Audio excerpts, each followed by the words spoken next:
दोस्तों नमस्कार। मैं उमेश गौतम, समग्र प्रदेश समाचार से।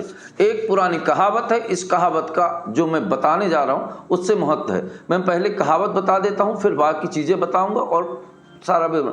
पुराने ज़माने में एक कहावत थी, कक्कू हम हूँ अफीम कहा। उसने एक चांटा दिया, बोला पहले अफीम कहना सीख ले।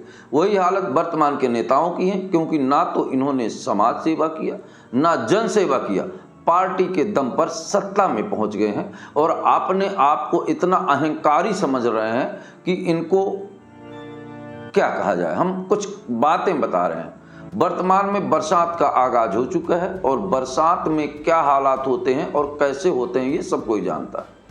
मौसम ने दस्तक दे दी है और कहा कि मैं बरसात हूं, और बरसात आने पर कुछ चीज़ों का बहुत योगदान रहता है।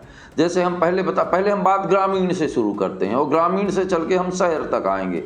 पहले हम बात ग्रामीण की करते हैं। बहुत सारे नेता शहरों में गलियों में घूम घूम कर ये बताते हैं कि यहाँ कीचड़ है, यहाँ गंदगी है, यहाँ सफाई नहीं है, यहाँ शौचालय नहीं है। वही नेता लोग काश एक बार अपने क्षेत्र में भी ग्रामीण में जाते। सतना जिला में और ऐसे बहुत सारे गांव हैं जिन गांवों में आज भी एम्बुलेंस नहीं जा पाती और बीमार लोग कंधों में लाद कर लाते हैं और मरीजों की मौत हो जाती है। इन नेताओं को उसकी याद नहीं आती, क्योंकि ये नेता सोशल मीडिया में चलना चाहते हैं तो शहर की राजनीति में अपनी भागीदारी प्रदर्शित करते हैं। पर ये बात को समझ लें, भारत गांवों का शहर है और जब तक गांव संरक्षित नहीं है तब तक शहर का विकास संभव ही नहीं। यही कारण है कि सतना आज तक पीछे है। हमारे गांवों में देखिए बरसात आ गई है, बरसात में गाड़ियां गांव तक नहीं पहुंच पा रही हैं, रास्ते में कचरा है। बहुत सारे ऐसे गांव हैं, आप समझ लीजिए, जहां वाहन नहीं जा पाते पहली बरसात से।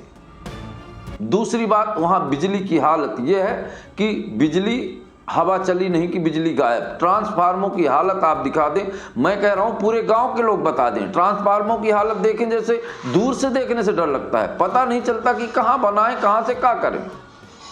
ऐसे हालात बिजली के हैं। पर हमें इन शहर के नेताओं को ये ग्रामीण क्षेत्र का काम नहीं दिखाई देता। उन्हें दिखाई देता है तो फिर सतना शहर के काम, और सतना शहर के काम में भागीदारी काम की नहीं, भागीदारी टांग खींचने की रखते हैं। ये हमारे सतना के नेताओं की पहचान है। इसीलिए मैं कहता हूं कि कहते हैं कक्कू हम फफींद का। अरे पहले ये राजनीति एक जन सेवा है, समाज सेवा है, उसको अच्छी तरह से समझ लें। क्योंकि ये जन सेवा करके तो सत्ता पे आए नहीं, चटुकारिता और अन्य संसाधनों से सत्ता में आए हैं। पार्टी से टिकट मिल गई और नेताजी बन गए। अगर इन्होंने जन सेवा की होती तो जनता का दर्द समझ में आता। अब बात करते हैं हम उन नेताओं को जिनको पहली बार नेता बने और मंत्री पद पा गए। बात करते हैं राज्य मंत्री प्रतिमा बागरी की।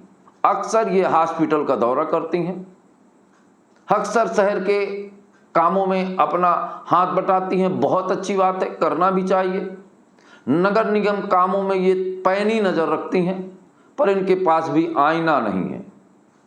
इनकी विधानसभा में जब ये चुनाव लड़ी थी तो बहुत सारे ऐसे गांव हैं जहां पैदल बरसात में नहीं जा सकते लोग। इन्होंने आश्वासन दिया था कि हम आपको रोड बनाएंगे और आपके घर तक एम्बुलेंस आएगी, पर आज वहीं की वहीं। मैं रेंगांव विधानसभा में दर्जनों ऐसे गांव हैं जिनको मैं बता सकता हूं उंगलियों पे कि यहां तक आज भी वाहन नहीं जा रहे हैं। अब हम एक छोटी सी बात बताते हैं, शहर से मात्र 12-14 किलोमीटर रामपुर 84, वहां आज भी लोग पैदल बरसात में नहीं जा सक पाते।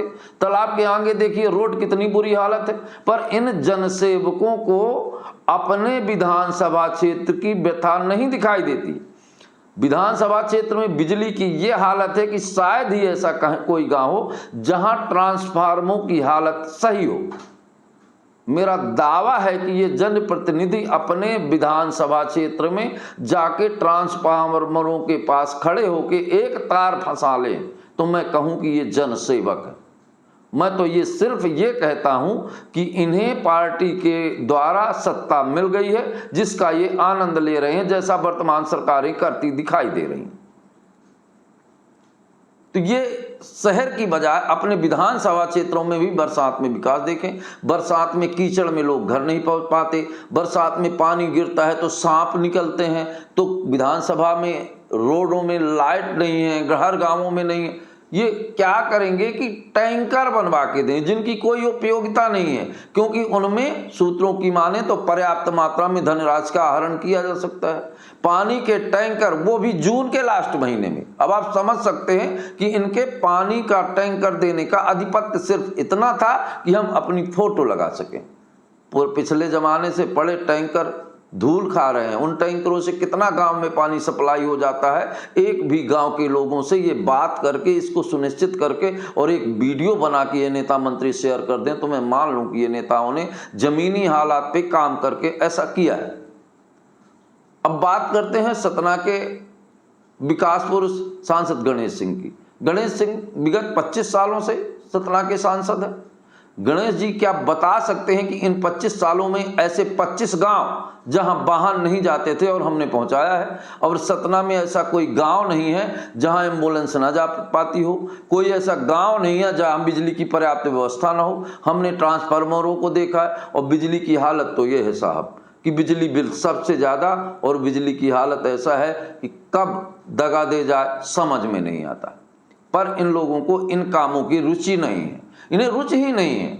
ये जब से चुनाव हुआ पूरे ऐसे गांवों का नाम बता दें कि कहां कहां एम्बुलेंस नहीं जाती, तो हम जान लें कि इन लोगों ने गांव का दौरा किया है। शासन की व्यवस्था के चलते ये कार्य पूर्ण नहीं कर पाए, पर ये बता भी नहीं सकते कि कहां कहां एम्बुलेंस नहीं जाती और कहां कहां पैदल नहीं जाया जा सकता। इनको ये भी पता नहीं, क्योंकि ये पार्टी के नाम पर चुनाव जीत के आए हैं। अगर एक बात बगैर पार्टी के भी मैदान में आते तो इनको समझ में आ जाता कि जन सेवा क्या होता है।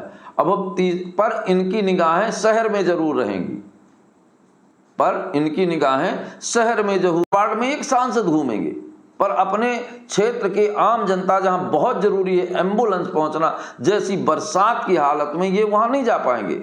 वहां लोग कैसे जीते हैं जहां बिजली नहीं है, रास्ता नहीं है, साधन नहीं है, इसकी इनको चिंता नहीं है। वहीं अब बात करते हैं सतना शहर की। सतना शहर के विकास का पूर्ण दायित्व कांग्रेस विधायक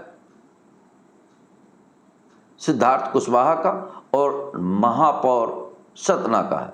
महापौर भी पता नहीं क्या सोचते रहते हैं।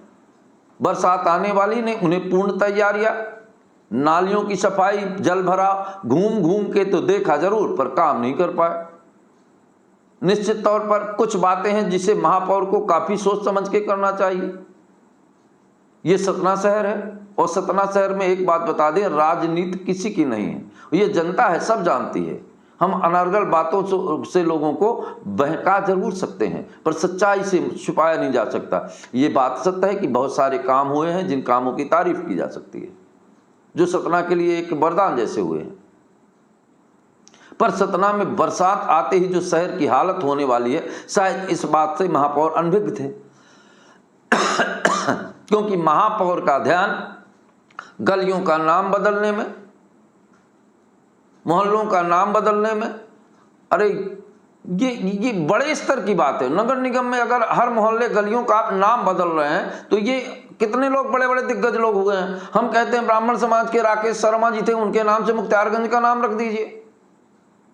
ये जरा विचार और विमर्श और सोचने की बात है। वर्तमान समय में जनता को बरगलाने के लिए राजनीतिक दौर गलियों का नाम बदलने का हुआ। इस तरह की राजनीति से शहर के नेताओं को तो खासकर दूर ही रहना चाहिए, क्योंकि ये शहर में ज्यादातर पढ़े लिखे लोग रहते हैं जो ऐसी राजनीति को खूब जानते हैं। सबसे पहले बात तो अभी बरसात का पहला मौसम है, बहुत सारा समय है। शहर की सारी गलियों में पूरा ध्यान देकर शहर की गलियों की सफाई हो जाना चाहिए, ताकि आने वाले बरसातों से लोगों को राहत मिल सके। राजनीति का अर्थ है आम जनता की सेवा करना और उनके अपने दायित्वों का निर्वाह करना और अपने कर्मों का, कर्तव्यों का पालन करना। तो हम तो यही चाह रहे हैं कि बरसात आई है तो सारे नेताओं को ध्यान देना चाहिए। और सबसे पहले तो बिजली विभाग ने जो दुर्गत कर रखी है उस पे कोई कुछ नहीं बोलता। नालियां दिखाई देती हैं, कम से कम अगर बिजली रहेगी तो नालियों में निकलने वाले सांप दिखाई देंगे, और जब लाइट ही नहीं रहेगी तो शहर के अंदर कितनी दुर्गत होगी, ये सोचने वाली बात है। तो हमारा तो यही कहना है कि सरकार को और सरकार के चुने हुए नेताओं को बरसात के पहले ही पूरी दावेदारी कर लेना चाहिए और अपने आप को अच्छा और स्वस्थ कहलवाने की बजाय जनता अपने आप आपको अपना नेता मानने लगे, यही समाज और राष्ट्र हित में होगा। दोस्तों नमस्कार।